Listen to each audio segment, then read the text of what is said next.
Hey guys, Drethos here, back with another Raid Satellites video, and today we have something amazing that you're gonna love it.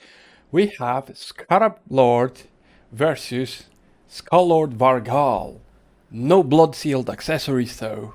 Now, I have a friend that he gave me his account because I don't own a Scarab Vargal. God Eater, thank you God Eater for giving me your account to do that video, mate.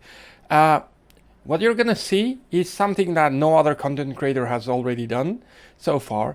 So we pretty much destroyed Scarab King level 100 with Vargal without a Bloodshield accessory. Enough talking, let's have a look at how you can make this thing work. Now, what you definitely need is pretty much a Skull Lord Vargal, level 60. You cannot do this as a level 50. Not that I didn't try, I tried, but there's a big gap on the stats that you need, and there's a big problem on the things that you want.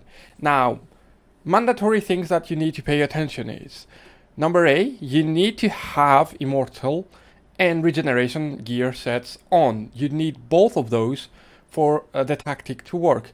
Number 2, you don't actually need masteries that go all the way down to War Master. So no War Master, guys. You don't need any more damage like that. You just need survivability, and this is so easy.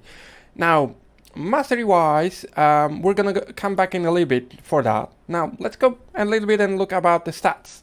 Stats that you need are 85k HP, that's what you need as base, 3.5k defense, higher is better, lower not so much. It's gonna make your run a little bit unstable, so you might have to retry until you get some better RNG, but 3.5 and higher, it's gonna make it easier. 2 to 5 speed with Spirit Haste Mastery, it's gonna crank you up to 249 or 239 if you're not gonna use the Spirit Haste Mastery. You can get away with it without it if you want. You're gonna need 450 resistance because we need to get into the threshold of 3%, so the boss has only a 3% chance to land a specific debuff that we don't want, and that's lowering our speed. We don't want that, we don't like that, that can mess up everything. Accuracy, not important. Crit rate, crit damage, not important. Attack, obviously not important because he's a defense champion. So, and books, also not important. You don't need to have any books. We have done this without books. If you choose to go to a different set of stats, beware, this tactic might not work for you.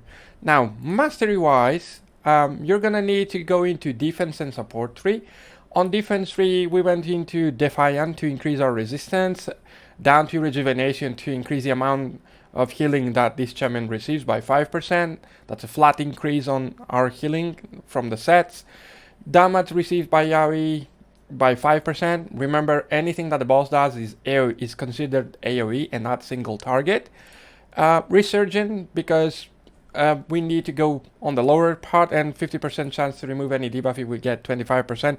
That cannot happen in that fight, but we need that mastery just to go down to delayed death, which is also mandatory for this fight. Up to 6% chance that happens almost in the first like 10 seconds of the boss fight. That mastery starts proccing up at the fullest, so 6% decreased damage overall. It's amazing.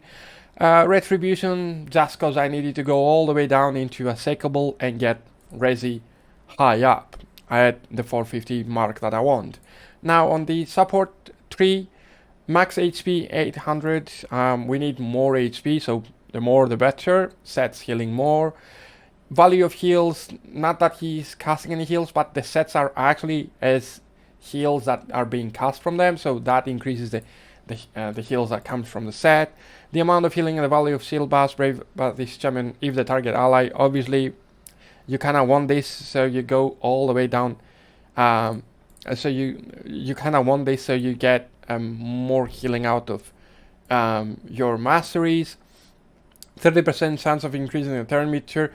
That can be really helpful because Vargal actually places with his A2 strengthen, which the boss tends to either steal sometimes or not. With the rule of 3%, he's probably not going to be stealing it almost at all. But even if he does, and when that thing expires, you get to go and you get to have more healing. Remember, there is no Bloodshield in that fight, so that's kind of what happens. Now, the last but not least, you need Spirit Haste. You need to go all the way down to Spirit Haste.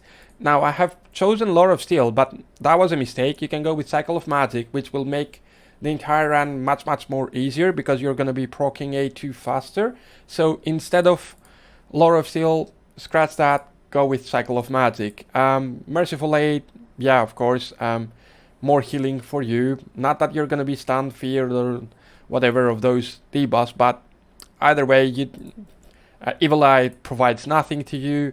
Lord of Steel, almost nothing to you for the sets that you wear. So the two base ones are these two. And you need Spirit Haste. Now, the last mastery that I haven't got for God Eater's account, you don't care about whatever you get from here. Like, you can get lasting gifts. Maybe this will make the run much more smoother because it's going to increase the length of Strengthen. Enough talking. Now, let's get into the fight and see what happens there. Okay, so pretty much I skimmed through all the boring stuff, which is looking at the trust fight, looking at him clearing that. That takes like 9 to 10 minutes. Super important things that I haven't mentioned is that you need to have a HP aura. I used Crypt King Graal, but you can use a Mulga if you have her, or anyone that gives an HP aura at all battles, more or less. 25% and higher will be enough for you to do that. You can use Sir Nicholas if you have him, or anyone pretty much. Ursuga, I think, gives also an HP aura. Yeah, anyone that gives you an HP aura. I use 2 bullies just for them to die. All of the champions that I'm mentioning except Vargal are without gear, and they don't matter. They only are there for their utilization. So 2 bullies died and Crypt King Graal. I got my 24 speed and I went all the way up to 239. 239 speed is mandatory, so you reach a 4.3 ratio, and the more health makes the healing easier. Makes the healing easier because every time that you drop below 50% all the way down to 40, the more health that you have, the more the Immortal and the Regen are healing you. You see 17,144 just popped from the Regen set and another 3,000 from the Immortal. That's 20,000 healing every time that Vargal goes. And the boss, if he goes 2 times, which it happens almost every time because of no Bloodshield, he's doing almost 16,000. So with 20,000, we're safe. We're healing all the damage that we took, and we get a headroom of 4k. Now, the 239 speed is needed because we need to go every 3 times that the boss goes. We need to go the 3rd time that the boss is about to go. We need to go 2 times, so we get double healing there. So we get almost like 40,000 healing, almost, not quite. So we get the extra mile and we move ahead into a safe area.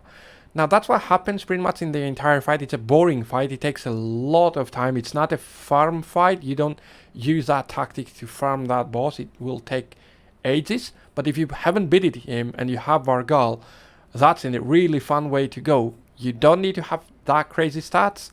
Only the stats that I mentioned before. And the fight is double.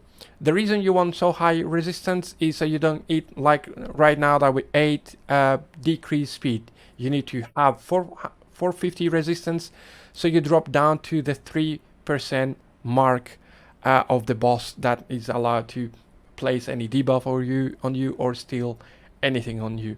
I'm gonna skim through the end so you see pretty much the ending of the fight, because as I told you, it's super boring. So yep, this is pretty much the end. 37 minutes into the fight, and right now we're killing the boss. Yeah, no books needed, nothing, guys. Just the masteries and the correct stats. And look at that, 9.33, 380,104 healing from Vargal with Immortal and Regen. Insane healing, guys. 1.2 million damage only. The other guys did absolutely nothing. 7.8, 24.236 seal wise being taken away. Yeah, you don't need any other stats. You just need a leader with a health aura and 2 people to die.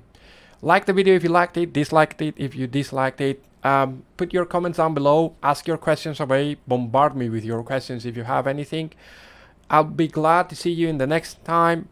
Subscribe if you like my channels, and follow me. I also have a Twitch channel that happens every Tuesday and every Sunday. I'm gonna have a link down below so you can see where I'm streaming. I'm usually doing takeovers or complete different stuff like Hydra, anything. Thanks everybody for watching. Till the next time that we meet. Bye.